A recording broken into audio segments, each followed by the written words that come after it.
Vamos a hablar ahora de los árboles de expansión.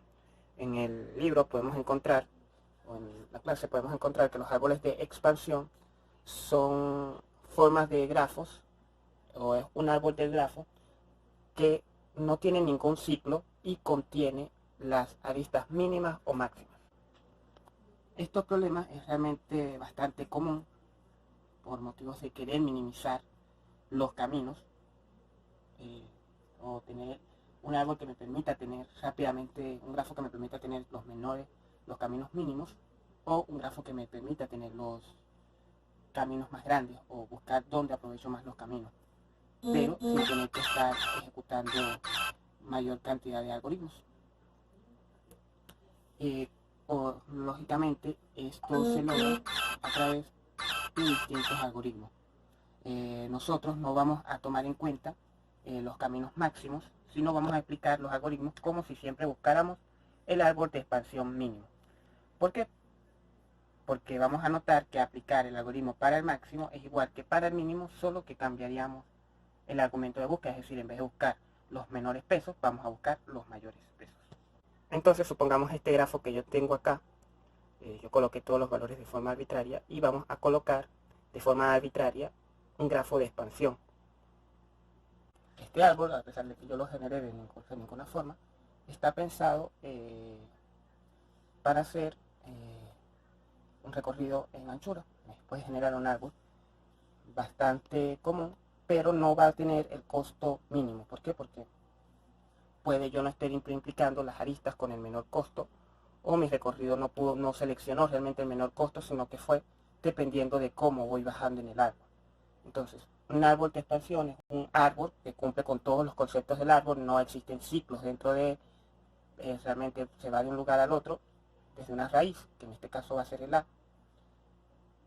No existen ciclos, cada arista tiene un valor, está bastante ponderado, pero para considerarse mínimo o máximo debe tener la suma de todos sus valores, debe ser la menor concebible.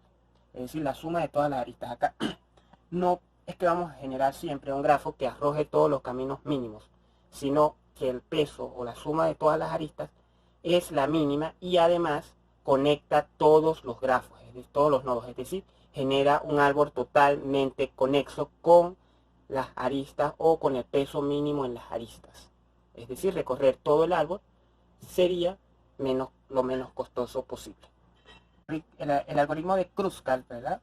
Él va a ir recorriendo el grafo de manera que va a colocar en una lista todas las aristas posibles del árbol. Entonces el primero recorre todas las aristas y las coloca en una lista. Entonces, recordándoles la definición formal de un grafo, A a B con costo 1. Y acá yo coloqué todas las aristas que podemos tener. Kruskal los va a organizar de manera que los que tengan menor peso van a ser las que vengan primero y luego al final las que tengan mayor peso. Kruskal lo que hace es seleccionar para su árbol de expansión mínimo las aristas con menos peso. En este caso va a seleccionar AB, que es la arista de menor peso, por lo que va a tachar este elemento, a colocar un signo bien para indicar que sí fue agregada esa arista. Ahora la siguiente arista es BF. Una vez él ya tiene el primer grafo, él va a ir teniendo componentes no conexas. BF, él va a revisar siempre que no haya ciclos para poder agregar.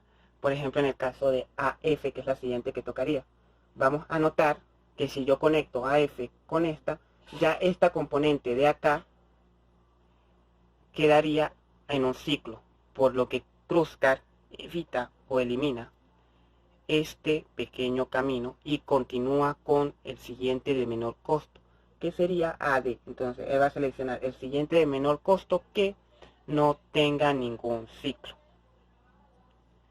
FD, al intentar agregar FD vamos a notar que podríamos provocar un ciclo, por lo que FD no puede ser unido, lo elimina. Luego él va a tratar de agregar esta de acá y al comprobar que no existe ningún ciclo, lo va a aceptar. Así va a seguir con DE el cual no genera ciclos, o si genera un ciclo, fíjense acá, entonces lo va a descartar. DC, que realmente era el que venía, este de acá no me genera ningún ciclo porque C no pertenece aún al grafo. Y luego va a continuar con los últimos dos caminos, que son S y EA. En este caso, A ya pertenece a la componente y va a generar un ciclo, y E también. Por lo que tendríamos que sacar todos los seleccionados en un árbol aparte. Mediante el algoritmo de Kruskal yo puedo determinar que este sería el árbol de expansión mínimo para este pequeño grafo de acá. Vamos a explicar ahora con Print y luego vamos a ver algunos ejemplos más de la aplicación de Kruskal y Print.